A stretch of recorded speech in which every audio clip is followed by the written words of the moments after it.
Praise the Father. Isang muling malakas na palakpak para sa ating makapangyarihang Ama. At ang susunod po na magsasalita sa ating harapan, na magbibigay din ng testimonya at maibahagi sa inyo ang pagkakakilala niya kay Pastor Apollo C. Quiboloy at sa Kingdom of Jesus Christ. Walang iba, tawagin natin isa sa mga SMNI Anchor, kabilang sa Banateros, walang iba kundi si Lord Byron Banatbay Cristobal.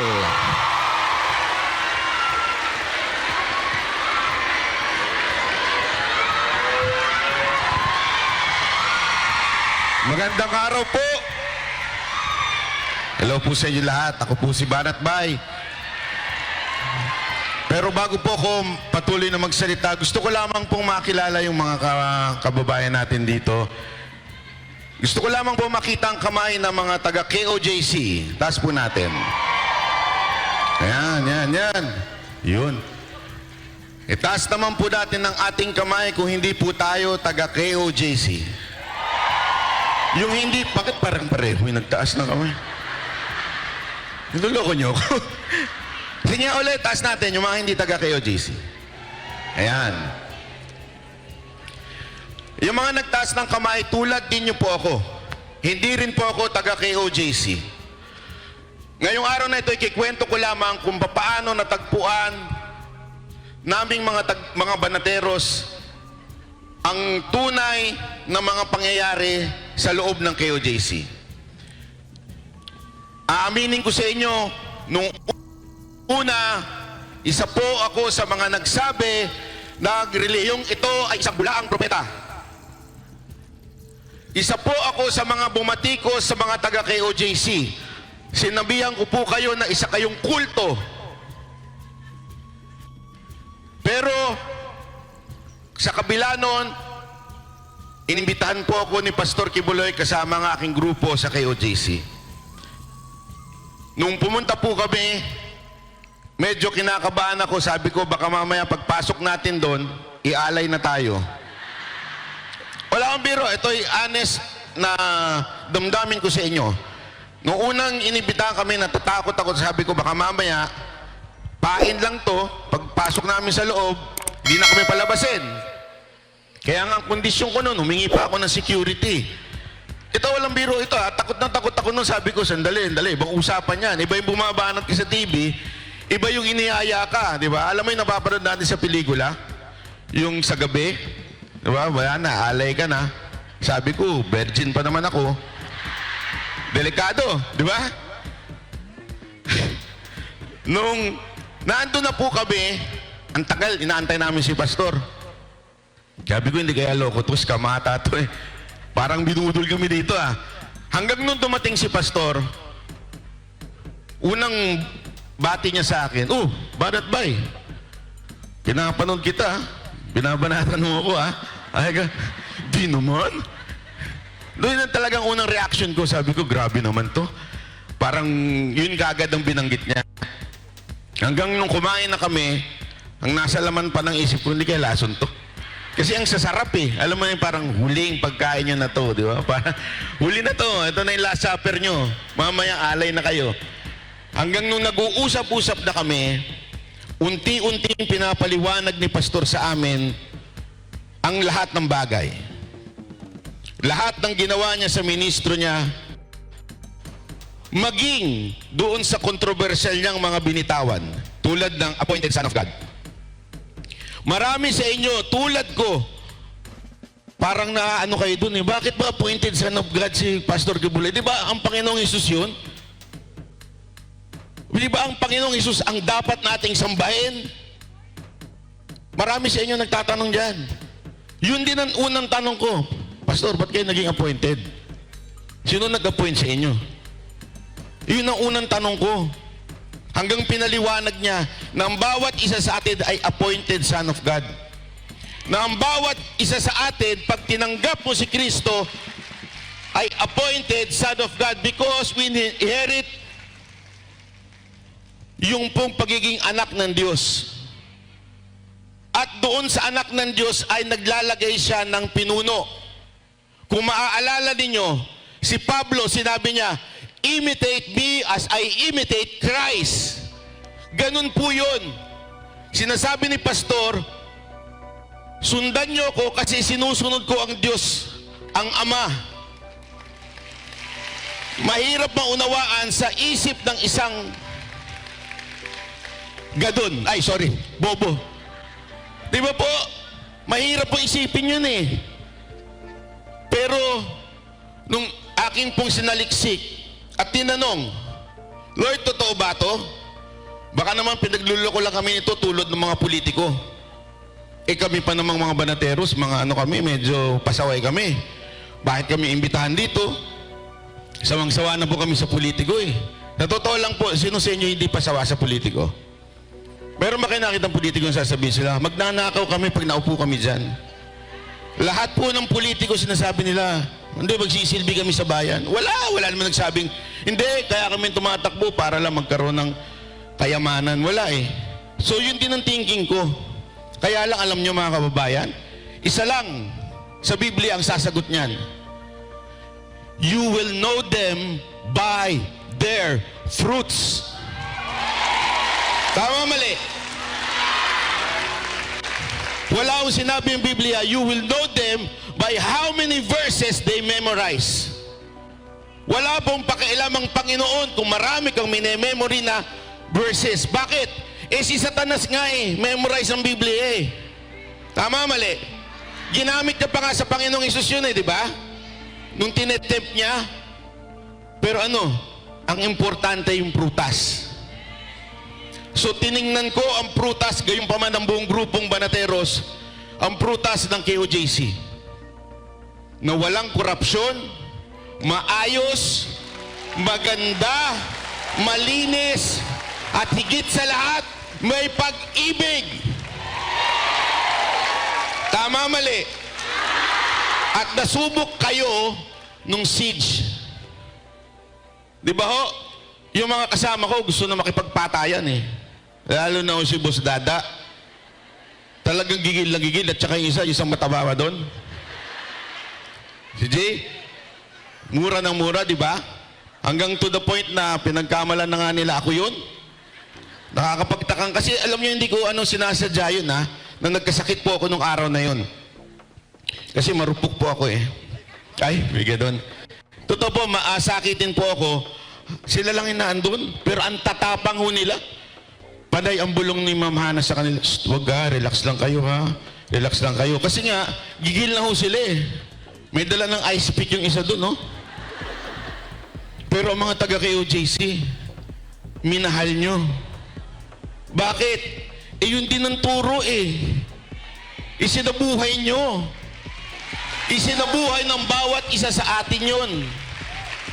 Kaya naman din kami, mas lalo kami nakumbinsi. Hindi lang yung Glory Mountain na napakaganda, hindi lamang po yung Kingdom, pati po yung Prayer Mountain napakaganda. Yung patakaran ninyo, lagi niyang tinatanong sa akin pag hindi kilala si Pastor, paano ba naging mayaman yung grupo na yan? Sa totoo lang, di ko rin alam. Hindi di ba yan o? Paano isang grupo makakagawa ng ganito? Alam nyo sa totoo, isa lang. Pag walang korupsyon. Tama mali? Aminin natin, hindi naman po KOJC ang pinaka-dominant religion sa Pilipinas. Pero paano nyo nagawa to? Lahat kasi kayo eh, binibigay nyo, at yung pinuno ninyo, hindi binubulsa. Kaya mga kababayang, hindi taga KOJC, mainggit naman tayo sa ganito. Mainggit naman tayo sa leader, the honest. At alam nyo, nito mga nakarang araw na dumadalaw kami kay Pastor, pinapaliwanag niya sa amin yung mga plano niya. Alam nyo reaction ko? May tama talaga to. Hindi, walang biro ha. Ito, diretsuhan na ito, being honest. May tama itong tao na ito. Bakit? Ang dami niyang gustong mangyari. Parang presidente ang datingan. Bakit? Ang dami niyang gustong mangyari. Pero pag sinaliksik mo, nangyari na eh. Gusto niya linisin ang buong Pilipinas. Eh, ginawa na rin niya noon eh. Kailan nagsimula? 2008 ba yun? Hindi lang niya ito sinasabi. Ginawa niya na. Yun po yung mahirap unawain. Kaya tama yung naisip ko. May tama siya. Tama siya. Di ba? Tama po si Pastor eh. Alam niyo mga kababayan, hindi po kami mag-aaksaya ng panahon dito para makipag-usap sa inyo kung hindi kami kumbinsado. Lahat po kami kumbinsado itong mga kasamahan ko. Kaya alam niyo, yun lamang po ang iiwan ko sa inyo ngayong araw na to. Kayong mga hindi taga KOJC, mas malala po ako sa inyo, maniwala kayo. Ang turing ko nga sa sarili ko noon, para akong si Pablo. Ano yun? Di ba si Pablo, inusig si Kristo?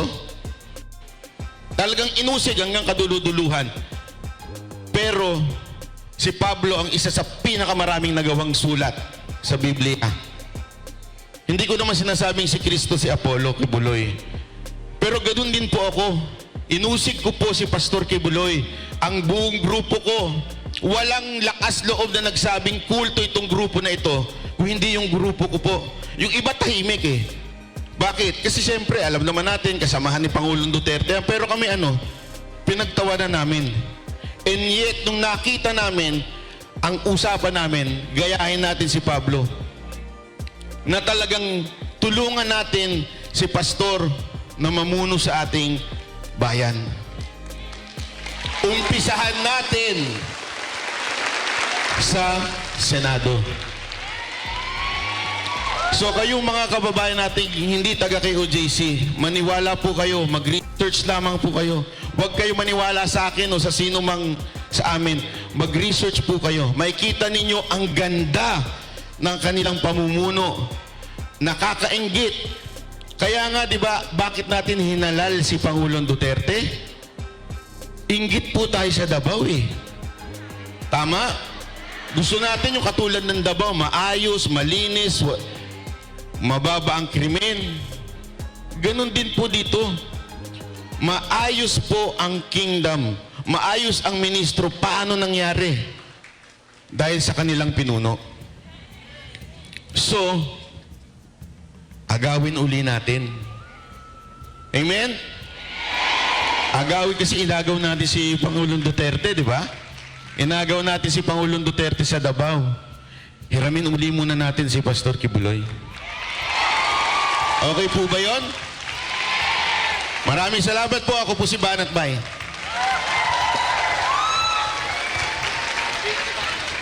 Maraming salamat, Sir Banat Bay, sa iyong mensahe. Praise the Father.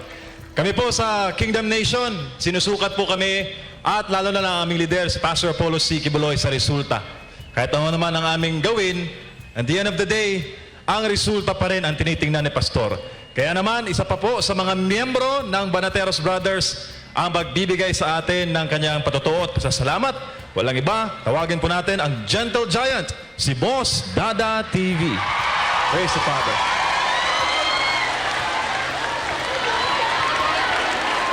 Thank you, sir.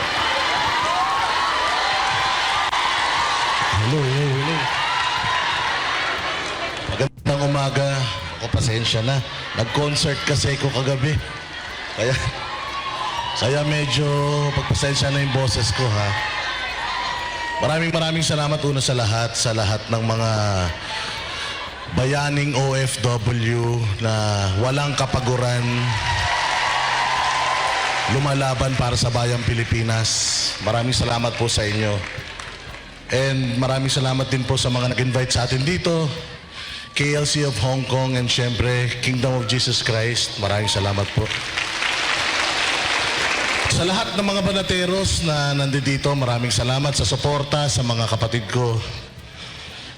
Ang tumatak po sa akin doon sa mga sinabi ng mga nauna sa akin is yung corruption. Ang pangunahing problema po ng Pilipinas sa ngayon is corruption. And the reason why nagstipon-tipon tayo ngayon dahil sawa na tayo sa corruption. Taas ang kamay ng mga nabudol. Ang dami.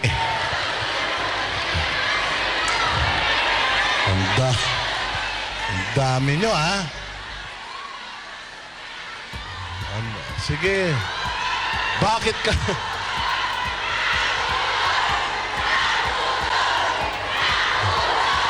Di bale, bawi tayo. Di kasi kayo nakinig kay Tatay Digong eh. Oh, may pagkakataon pa tayo.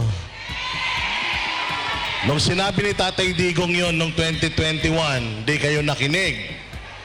Ngayon, meron si Tatay Digong request sa inyong lahat. Meron siyang 9 na kandidato ngayon. Tumatakbo bilang senador. At yun din po yung pag-asa natin para meron tayong VP Sara sa 2028.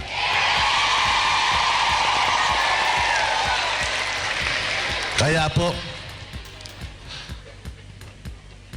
makinig naman tayo kay tatay ngayon. Pwede ba yun? Corruption, yun ang problema ng Pilipinas.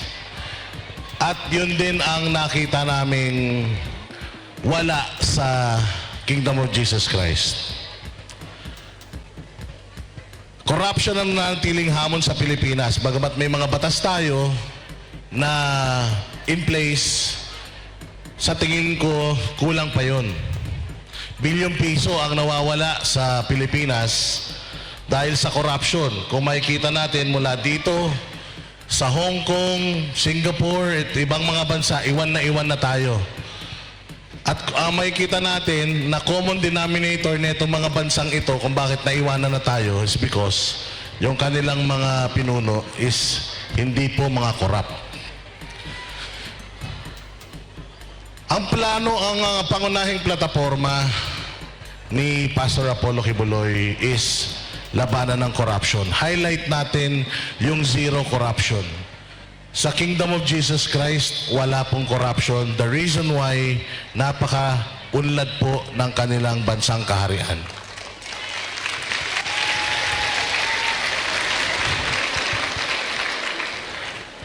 Isa sa mga plataforma ni Pastor Apollo Kibuloy ang magtayo ng Truth Commission para papanagutin lahat ng mga korap sa gobyerno. Wawakasan po ni Pastor Apollo Kibuloy ang liquidation by certification at papalitan ito ng liquidation by receipt. Sa bansang Amerika, kung makikita natin, lahat ng kanilang mga spendings, makikita mo yan sa kanilang statement of disbursement. Makikita po yan sa website. Pero dito sa atin, hindi yan. Nakatago lahat ng ginastos ng mga nasa gobyerno. Kaya wawakasan natin yan.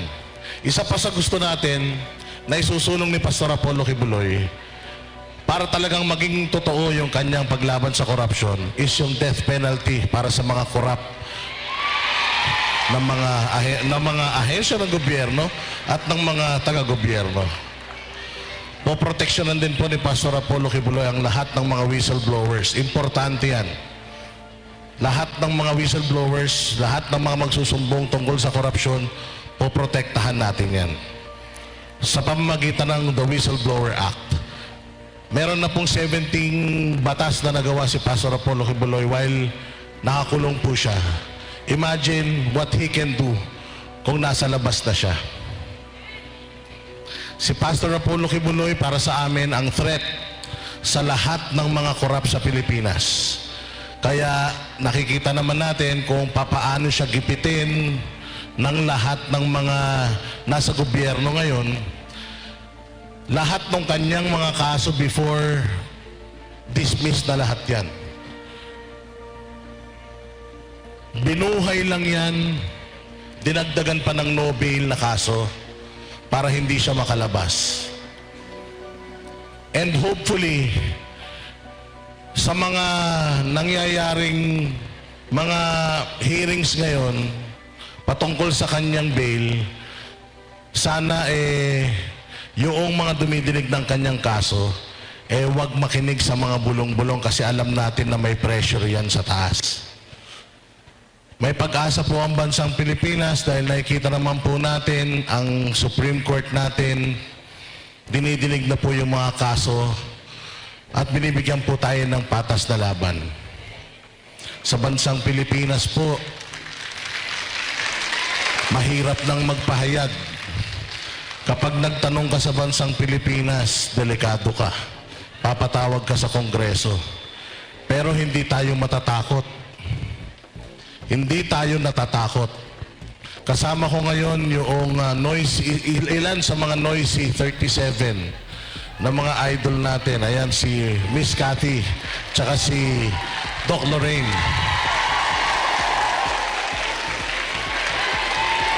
Na kahit pigilan mo, kahit napatahimikin mo, lalong nag-iingay at lalong tumatapang. Dapat ganun tayong lahat ng mga Pilipino.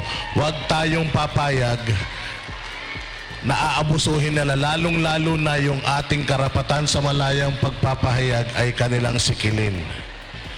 Magsilbing aral itong mga babae pa naman ng mga ito na sobrang tatapang. Kaya talagang nag-proud kaming mga Bonateros na part kami niyang Noisy 37 na yan. And ngayon, unti-unti, na-expose na lahat ng mga ginagawa ng mga nasa gobyerno sa atin. Tayo ang totoong gobyerno. Kayong lahat. Walang Pilipinas kung wala kayo. Kailangan na lang natin maglagay ng mga matitinong tao. Kung track record ang pag-uusapan, kompleto itong mga nasa Duterte Senatoriables. Lahat yan may mga resibo, may mga napatunayan. Hindi magiging matagumpay lahat ng mga plano ni Pastor Apollo Quiboloy mag-isa. Kailangan po niya ng mga kasama. Kaya hindi ko na po pahabain pa. Malapit na po yung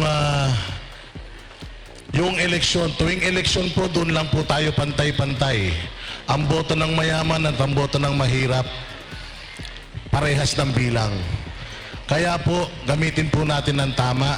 Kung gusto po natin na magkaroon tayo ng magandang Pilipinas, simple lang po. Kung hindi kayo nakinig kay Pangulong Duterte noong 2022, hopefully, ngayong 2025, babawi tayo, lahat tayo makikinig kay Pangulong Duterte. Maraming salamat po. Maraming salamat kay Boss Dada. Isa sa mga Bonateros. At syempre, binabati pala natin, nakikiisa ang lahat ng mga Pilipino na nandito ngayon sa Hong Kong na hindi pinalad na makapasok dahil nga stricto dito sa numbers. Kawayan naman natin sila. Nagpapasalamat tayo dahil hindi man sila nakapasok dito pero nakikiisa sila through online. Doon po sila nagbibigay po ng kanilang mga komento. Maraming salamat po sa inyo. At sa mga sandaling itong susunod po natin na tatawagin, kabilang pa rin po sa Bonateros brother, magbibigay po ng kanyang mga pahayag patungkol po sa KOJC, pagkakakilala niya kay Pastor Apollo C. Quiboloy. Tawagin natin si Jedean, Master Jedea Morcoso.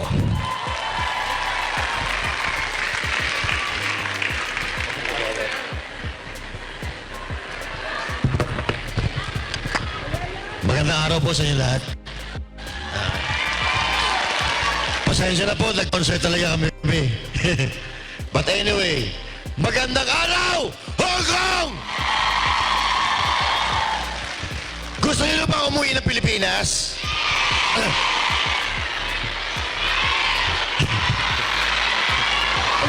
Magandang araw po sa inyo lahat. Pasensya na po, nag-concert talaga kami.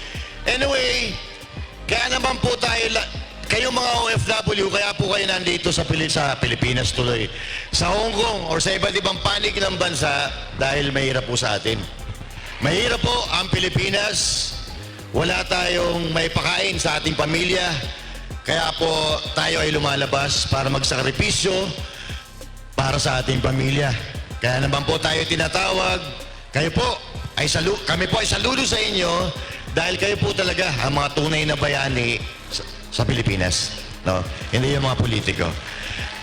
And of course, gusto ko i-acknowledge po lahat na nandito sa ating harap dahil sa pagbibigay ng oras para makapunta dito at makausap ang ating mga kababayan sa Hong Kong. Magandang araw po sa inyo lahat. At kumusta po natin yung maraming tao na nandyan pa sa labas na hindi makapasok. Kabayan po natin sila sa labas. Yan. So, nung tinanong ko po kayo kung gusto niyo na umuwi, siyempre lahat naman po tayo. Gusto na natin umuwi sa sarili nating bansa. Kaya lang ang problema, wala po tayong maayos na trabaho.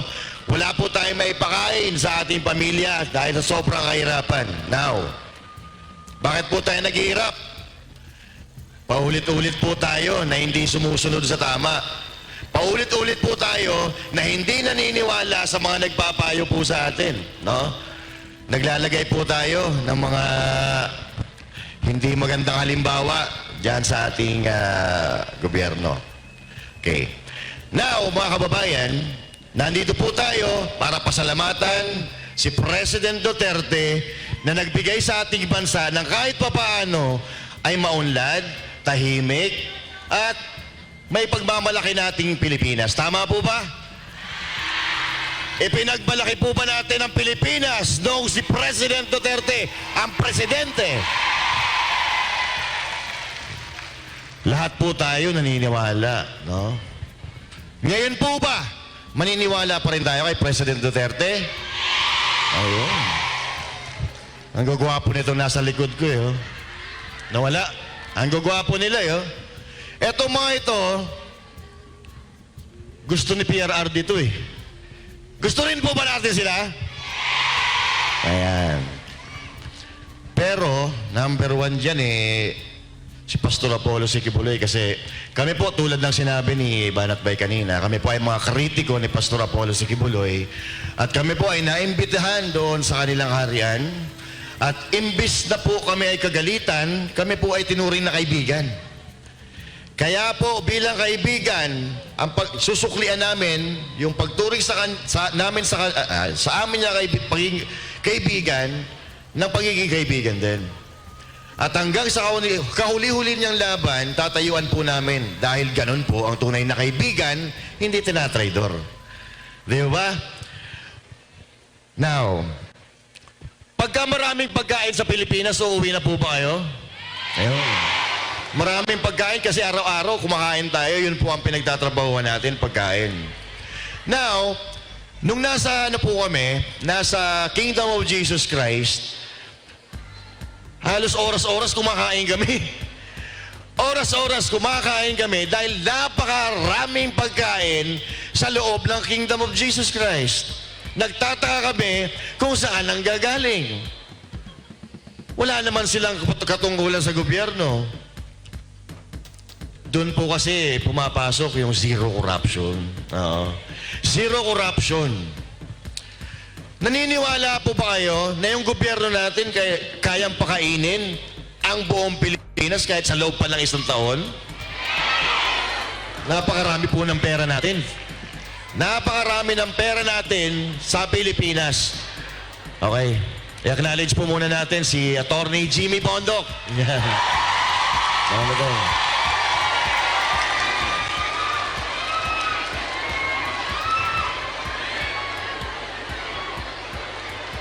Okay, tuloy na natin.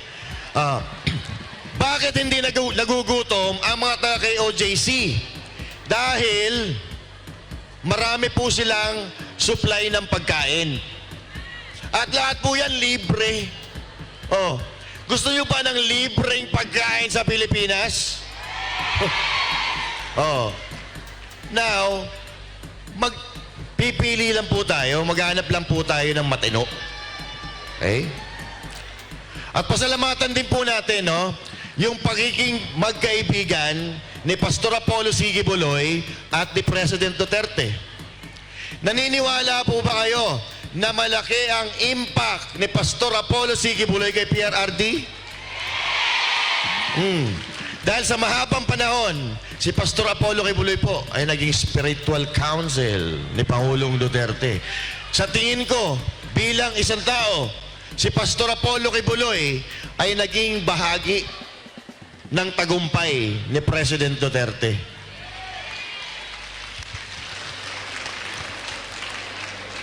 Noong panahon ng pandemya, kahit yung mga kababayan natin hindi makapagtrabaho, mahihirap, hindi nagutom dahil pinakain ng gobyerno ni Duterte. Ngayon, mga kababayan, si Pastor Apollo C. Quiboloy, although hindi po siya politiko, no? Hindi politiko si Pastor Apollo Quiboloy, pero marami siyang plano sa Pilipinas. Marami siyang plano at katulad ng kinuwento ni Sister Nori kanina, lahat ng plano ni Pastor Apollo C. Quiboloy sa kanilang kingdom ay natupad sa kanilang kingdom. Totoo po ba? Hindi. Lahat po yan natupad. Sa tingin nyo, kung may paplanuhin si Pastor Apollo C. Quiboloy sa Pilipinas, sa tingin nyo matutupad kaya? Dahil natupad po yung mga plano niya sa Kingdom of Jesus Christ eh. At dito, sa ating mga kababayan na mga magsasaka, ito na po ang pagkakataon natin na magkaroon po ng talagang susuporta sa inyo. Walang iba kundi si Pastor Apollo C. Quiboloy. Dahil si Pastor Apollo Quiboloy ay gagawin niya sa meron siyang solusyon eh. Rice to rice. Ibig sabihin, yung palay natin palalaguin natin. At pumapasok na naman dyan yung zero corruption eh. Pag hindi kinurap ang pera sa agrikultura, ibig sabihin, maganda po ang magiging resulta. At ang solusyon dyan ni Pastor Apollo Quiboloy ay magandang pamamahala at magandang pakikipag-ugnayan sa mga magsasaka at doon po sa mga dealer, rice, retailer. At siyempre, isa sa mga plano ni Pastor Quiboloy po ay bibilhin niya lahat po na mga produktong bigas ng mga magsasaka. At hindi po dyan, marami pong mga batas na umiiral sa Pilipinas ngayon pero hindi po natutupad. Ano? Katulad ng mga libreng mga abuno at suportang pinansyal sa ating mga magsasaka. Now, kung ang Kingdom of Jesus Christ, matagumpay nila na napapakain ang kanilang mga miyembro, sa tingin ko po, si Pastor Apollo C. Quiboloy magagawa yan sa buong Pilipinas. Dahil po, lahat po ng problema sa Pilipinas, meron pong solusyon, hindi lang po talaga sinasapuso ng dapat na sumusolusyon po dito. Alam niyo po, si Pastor Apollo Quiboloy ay katulad ni Banat Bay kanina. Ako po, patatawag ko si Pastor Apollo Quiboloy na adik. Si Pastor Apollo Quiboloy ay adik sa kalinisan, adik po sa kasipagan, at adik po sa pagmamahal sa Pilipinas nating mahal. Nakikita naman po natin yan, no? Nakikita naman po natin yan mula noong umpisa at hanggang sa ngayon po. Now, inaawit po namin sa inyo. Hindi po kami humaharap dito para suportahan ng politiko. Humaharap po kami dito para suportahan nyo yung mga leader na pambato po natin. At syempre, yung mga taong ito, ay nakakasiguro tayo na may pagmamahal sa Diyos at sa Pilipinas nating mahal. Maraming salamat po. Maraming salamat. Maraming salamat, Sir Jude, sa inyo pong mensahe ng pagpapatotoo. Praise the Father. At ngayon po mga kababayan, sa pagpapatuloy ng ating pong pasasalamat sa araw na ito, meron po tayong espesyal na panauhin na makakasama natin at maghahati din po ng mensahe ng kanyang pasasalamat. Ating pong tinatawag ang Philippine Vice President Sara Zimmerman Duterte.